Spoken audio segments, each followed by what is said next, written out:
আসসালামু আলাইকুম রহমতুল্লাহি ওয়া বারাকাতুহু। আমরা অনেকেই ভাবি বা চিন্তা করি যে হাঁসের বাচ্চা ব্রোডিং করা খুবই সহজ, কিন্তু হাঁসের বাচ্চা ব্রোডিং করা অত্যন্ত কঠিন এবং ঝুঁকিপূর্ণ। তো আজকে এই বিষয় নিয়ে আলোচনা করব।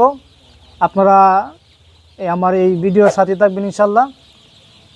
তো তাহলে আলোচনা শুরু করা যাক।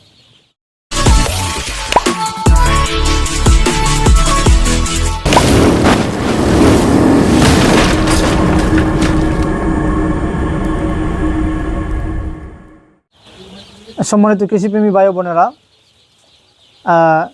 আপনাদেরকে রমাদান মুবারকের শুভেচ্ছা। মাহে রমজান মাস চলতেছে, সবাইকে রমজান মাসের শুভেচ্ছা জানাচ্ছি। জানিয়ে আমাদের আজকের এই প্রতিবেদন শুরু করতে যাচ্ছি। সম্মানিত কৃষিপ্রেমী ভাই বোনেরা, আমার পিছনে দেখতে পাচ্ছেন এখানে কয়েক হাজার হাঁসের বাচ্চা আছে। এগুলো আমরা ব্রোডিং করতেছি। তো আমরা অনেকেই মনে করি যে হাঁসের বাচ্চা ব্রোডিং করা অত্যন্ত সহজ এবং খুব আরামদায়ক কাজ, কিন্তু পক্ষান্তরে হাঁসের বাচ্চা ব্রোডিং করা এতটা সহজ নয়, বরং ঝুঁকিপূর্ণ আছে, কঠিনও আছে, কষ্টকর আছে। তো এই বিষয় নিয়ে আলোচনা করবো ইনশাল্লাহ। তো আপনারা দেখতেছেন আমার পাশে হাজার হাজার হাঁসের বাচ্চা আমরা ব্রোডিং করতেছি। তো ব্রোডিং করার কয়েকটি ধাপ আছে। যেমন প্রাথমিক যে ধাপটা হচ্ছে আপনার একটি গড় তাপমাত্রা নিয়ন্ত্রণ করা, আপনার হাঁসের বাচ্চার যে খাবারটা এটা ঠিকমতো দেওয়া, তারপরে যে হাঁসের বাচ্চার যে জায়গাটা, যেন আমাদের এখানে যে জায়গাগুলো দেখতে পাচ্ছেন এই জায়গাগুলো পরিষ্কার পরিচ্ছন্ন থাকা, আবারও সব কিছু মিলিয়ে অনেক কষ্টের ব্যাপার আছে এখানে।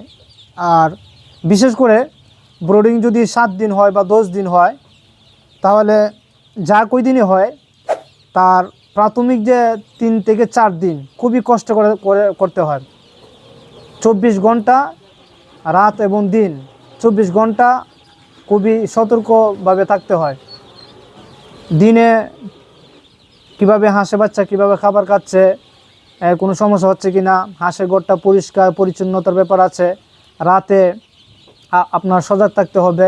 রাতে যেন এখানে কয়েক হাজার হাঁসের বাচ্চা আছে, রাতে সজাগ না থাকলে আপনার হাঁসের বাচ্চা মারা যাওয়ার আশঙ্কা থাকে।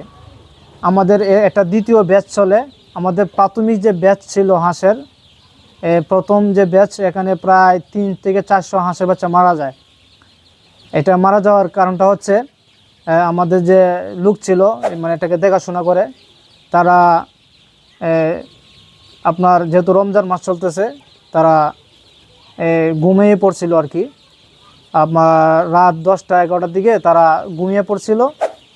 যখন সেই টাইমে উঠে, ফজরের টাইমে উঠে দেখে যেন হাঁসের বাচ্চা একটার উপর আরেকটা উঠে, অর্থাৎ জড়ো হয়ে গেছে এবং ঝাপটি মেরে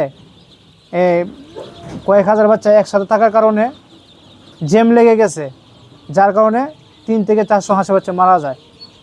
তো এটা কারণ কি? এটা কারণ হচ্ছে গিয়া রাতে তারা ঘুমিয়ে পড়ছিল, ঘুমিয়ে যাওয়ার কারণে এই হাঁসের বাচ্চাগুলো মারা গেছে। তাহলে বোঝা গেল কি, ব্রোডিং করা অত্যন্ত কঠিন এবং খুবই ঝুঁকিপূর্ণ। এবং যারা আপনারা নতুন আছেন এবং যারা এই সম্বন্ধে কোনো ধারণা নাই, তাদের জন্য খুবই ঝুঁকিপূর্ণ। কারণ আমাদের যারা লোক আছে এবং আমরা যারা আছি, আমরা অনেক বছর থেকে 30-40 বছর থেকে আমরা এই কাজের সাথে জড়িত। তারপরেও আমাদের এই 300-400 হাঁসের বাচ্চা মারা গেছে। তাহলে বোঝা গেল কি, আমরা হাঁসের বাচ্চা ব্রোডিং করা যতটুকু সহজ মনে করি, আসলে ততটুকু সহজ নয়, কষ্ট আছে এবং ঝুঁকিপূর্ণ আছে। তো আপনাদেরকে কেন এই কথাগুলো আমি বলতেছি, আপনারা যারা হাঁসের ব্যবসা বাণিজ্যিকভাবে করতে যাচ্ছেন বা হাঁসের বাচ্চা নিতে যাচ্ছেন, আপনারা যারা বিশেষ করে নতুন আছেন, আপনারা যদি হাঁসের বাচ্চা নেন, হয়তো ব্রোডিং করা বাচ্চা নেবেন। আর যদি আপনারা ব্রোডিং ছাড়া বাচ্চা নেন, অবশ্যই আপনারা ট্রেনিং করে বাচ্চাগুলো নেবেন, নিয়ে ব্রোডিং করবেন। আপনি যদি মনে করেন যে আমার ট্রেনিং লাগবে না, ব্রোডিং করা খুবই সহজ, কয়েকটা কারেন্টে বাল্ব জ্বালিয়ে দিলাম, একটা ঘর তৈরি করলাম, তাহলে ব্রোডিং হয়ে যাবে, বিষয়টা এতটা সহজ নয়।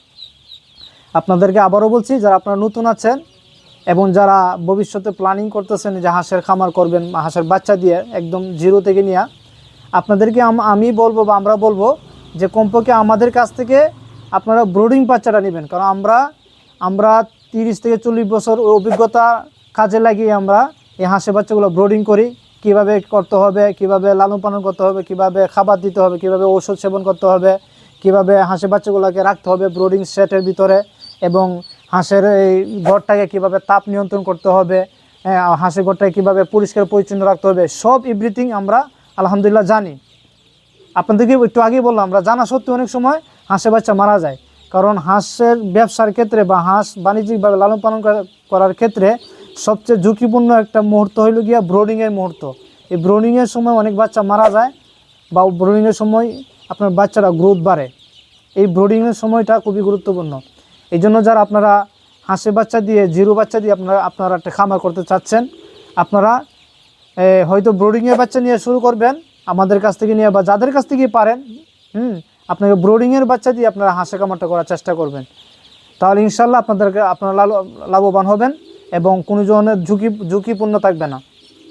আর যদি নিজেরাই মানে ইচ্ছা করেন যে আপনারা নিজেরাই ব্রোডিং করবেন, তাহলে কমপক্ষে ভালো একটি খামারির কাছ থেকে, বা যারা খামার সম্বন্ধে ভালো অভিজ্ঞতা রাখে বা ভালো জ্ঞান রাখে, তাদের কাছ থেকে ট্রেনিং নিয়ে তারপর আপনারা ব্রোডিং শুরু করতে পারেন।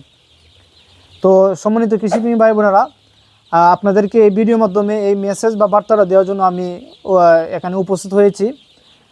আপনারা যারা ব্রোডিং নিয়ে চিন্তিত আছেন, বা ব্রোডিং কিভাবে করবেন, বা ব্রোডিং করা বাচ্চা কোথায় পাবেন, আপনাদেরকে আমরা আশ্বস্ততার সাথে বা বিশ্বস্ততার সাথে বলতে পারি, আমাদের যে ব্রোডিং বাচ্চা আমাদের কাছে হাজার হাজার বাচ্চা আছে, আমরা নিজেরাই ফুটিয়ে থাকি। আপনারা চাইলে আমাদের কাছ থেকে সংগ্রহ করতে পারেন। ইনশাল্লাহ আমাদের ব্রোডিং বাচ্চাগুলা অত্যন্ত হৃষ্টপুষ্ট এবং সুস্থ বাচ্চা হয়। তো সম্মানিত কৃষিপ্রেমী ভাই বোনেরা, তাহলে কথার বাড়াচ্ছি না, এখানে আজকে শেষ করছি। যারা ব্রোডিংয়ের বাচ্চা নিতে যাচ্ছেন, আমাদের স্ক্রিনে দেওয়া নম্বরে যোগাযোগ করবেন। ইনশাল্লাহ আপনাদেরকে আমরা A গ্রেড হাঁসের বাচ্চা দেওয়ার চেষ্টা করব। আসসালামু আলাইকুম ওয়া রাহমাতুল্লাহি ওয়া বারাকাতুহু।